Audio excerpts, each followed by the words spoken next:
আসসালামু আলাইকুম। আজকে আপনাদের যে বিষয়টা নিয়ে আমি অবহিত করব সেটি হচ্ছে আমাদের জগন্নাথ বিশ্ববিদ্যালয়ে কিছু বিষয়। আপনারা এখানে দেখতে পাচ্ছেন ময়লার ভাগাড়ের মতো বা ময়লার ভাগাড়ে যেভাবে আবর্জনা পড়ে থাকে ঠিক সেইভাবে পড়ে আছে কিছু নতুন পুরাতন কাপড়।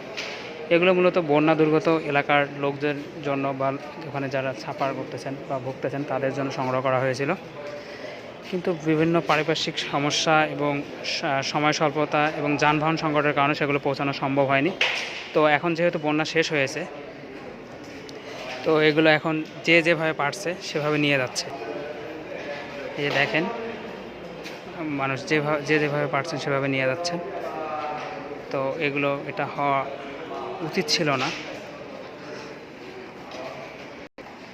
তারপর এখানে দেখতে পাচ্ছেন অনেক পানির বোতল, যেগুলো মূলত খালি সংগ্রহ করা হয়েছিল।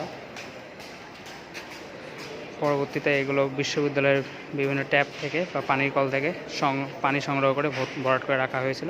এগুলো এখন নষ্ট হয়ে গেছে, যা মূলত বিশ্ববিদ্যালয়ের পরিবেশ নষ্ট করছে। তারপর দেখেন এদিকে, তো এদিকেও একটি স্তূপ রাখা হয়েছে পোশাকের, যেগুলো পৌঁছে দেওয়া সম্ভব হয়নি যাদের প্রয়োজন তাদের নিকট। দেখেন, এগুলো হলো পানির বোতল, এগুলো হলো ইনটেক। আর এখানে অনেক বিভিন্ন খাবার, জলখাবার বা যাই বলে না কেন, বিভিন্ন বিস্কিট, কেক আইটেম ছিল, যেগুলো অনেকেই নিয়ে গেছেন এবং খেয়ে ফেলেছেন। তো যারা এগুলো ব্যবস্থাপনার দায়িত্বে ছিলেন, জানি না তারা কোথায় গেছেন। এখন তাদের যে কর্মতৎপরতা বা কর্মচাঞ্চল্য সেটা সেভাবে দেখা যায় না, যেহেতু বন্যা শেষ। কিন্তু যদি এই যে পানির বোতলগুলো দেখছেন, এগুলো একদমই ইনটেক।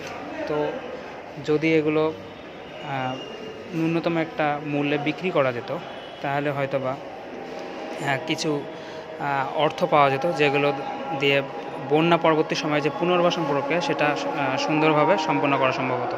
ধন্যবাদ।